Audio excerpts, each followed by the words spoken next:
discuss interpolation technique here. P 1000, F being 1500, N is 4 years, what is I ன்னு கேட்குறாங்க. அதாவது 1, 2, 3, 4 years.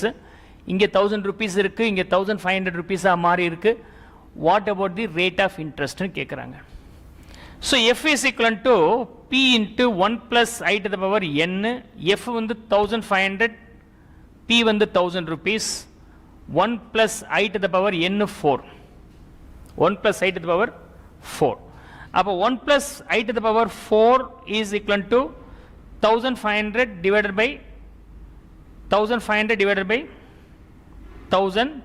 You will be getting 1.5 here. You will be getting 1.5. Fourth power 4 ஆக இருந்தால் நீங்க இத ரெண்டு முறை ரூட் எடுத்த ஆன்சர் வந்துரும். ரைட்? இதுதான் நம்ம previous classல பார்த்தோம். So 1 plus I is equal to 4th root of 1.5. 4th root of 1.5 அப்படிங்கிறது 2 times root எடுக்கணும். So 1.5 root of that, again one more root. So the answer will be 1.10. So 1 plus I is equal to 1.1067. Up I is equal to 0.1067 or 10.67 is the answer. But இது 4 இயர்ஸ்க்கு பதிலாக 5 years ஆக இருந்தால் நம்மளால இந்த இடத்துல இந்த மாதிரி யூஸ் பண்ண முடியாது. அப்ப எப்படி கால்குலேட் பண்ண போறோம்? I am going to rework out this illustration assuming the period being 5 years. 1 to 5 years இருக்கிற மாதிரி நான் assume பண்ணிக்கிறேன். So 1500 F P 1000 1 plus I to the power 5 rather than 4. So 1 plus I to the power 5 is equal to 1500 divided by 1000 is equal to 1.5. So you will be getting. Now 1 plus I to the power 5 is equal to 1.5.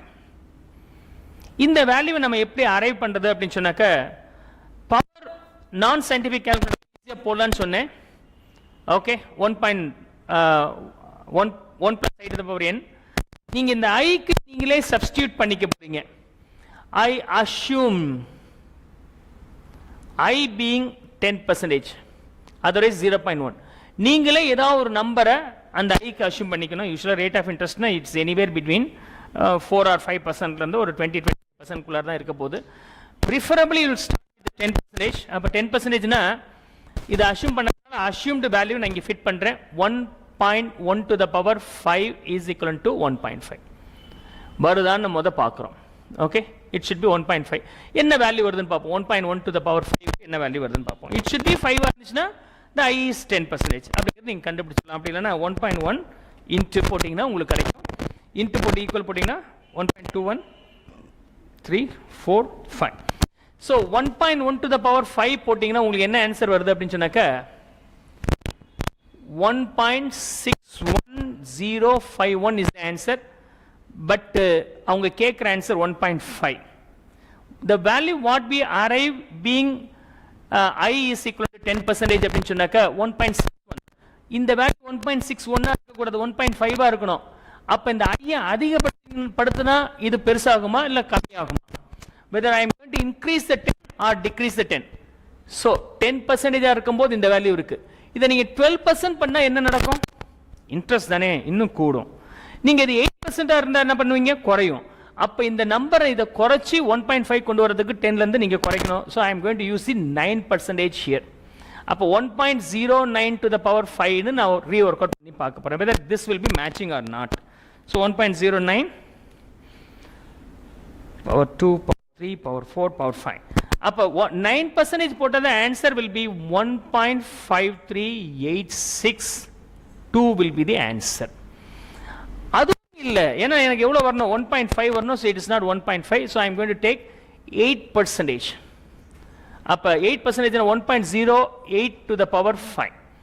1.08 to the power 5 போட்டு பார்க்க போறேன். 1.08 power 5 வரும்போது 2 3 4 5. So the answer will be 1.469328 will be the final answer. In the 9% போடும்போது the answer is more than 1.53862.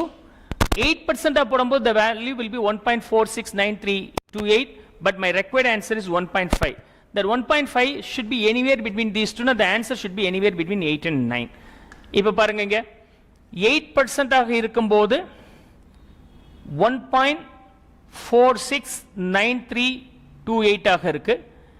9% ஆக இருக்கும்போது this will be 1.53862 ஆக இருக்கு. My required number is 1.5. அப்படின்னா by increasing 1%, the increase in this value is between these two. இந்த ரெண்டு difference நம்ம பார்க்க போறோம். minus 1.53862. So the difference between these is 0.069291 or 2. 8% இருந்து 9% இன்க்ரீஸ் பண்ணும்போது உங்களுடைய வேல்யூ 1.46 இருந்து 1.5386 ஆக மாறிடுது. ஆனா என்ன 8% இருந்து இங்கே சேஞ்ச் ஆக வேண்டாம். 1.469328 இருந்து 1.5 சேஞ்ச் ஆன போதும். எந்த நம்பர் சேஞ்ச் ஆயிருந்தா போதும், இந்த ரெண்டுக்குள்ள டிஃபரன்ஸ் சேஞ்ச் ஆயிருந்தால் போதும். What is the number I need to change from the base 8% சொன்னால் 1.5 minus this one minus 1.469328. The answer will be 0.030672.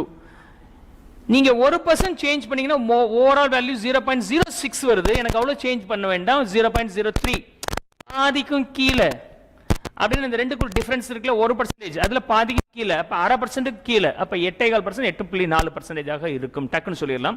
எனியாவது எக்ஸாக்ட்டா calculate பண்றதுக்கு இந்த மாதிரி ப்ராசஸ் பண்ணலாம். This is the change happens because of 1%, but my required change is 0.030672 only. அப்ப இந்த சேஞ்சுக்கு எவ்வளவு percentage change பண்ண வேண்டியதா இருக்கு அப்படின்னு சொன்னாக்க you do the cross multiplication.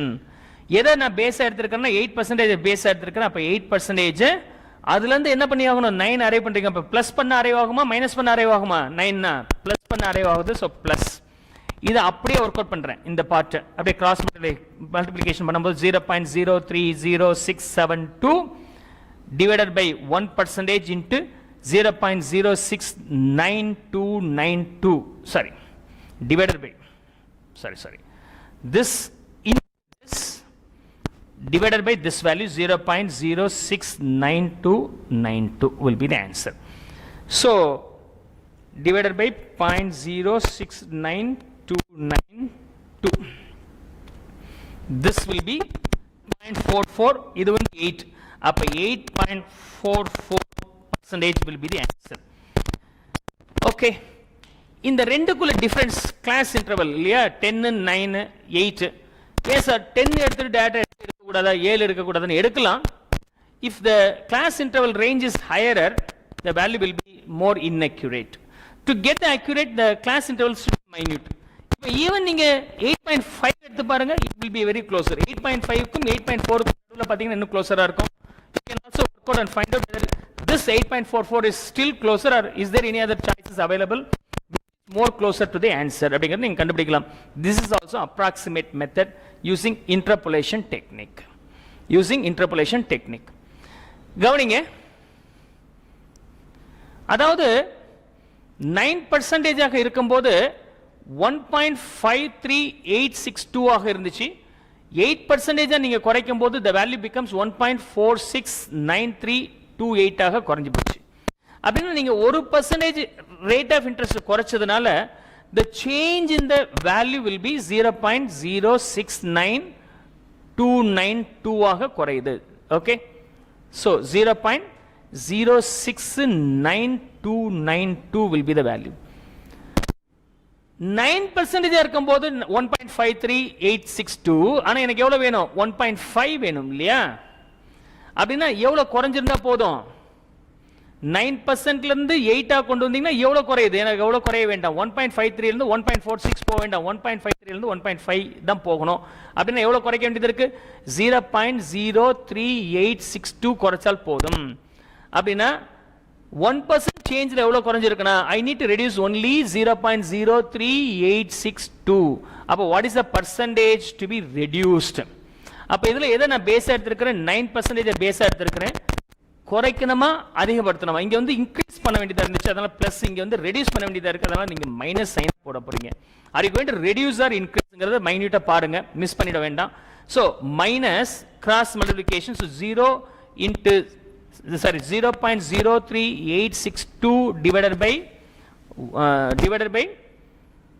0.069292 into 1. Okay, so the value will be 0.03862 divided by 0.069292. You will be getting 0.55735 value. It should be deductible from the 9, so minus 9, the value will be 8.44%. You are getting the same answer.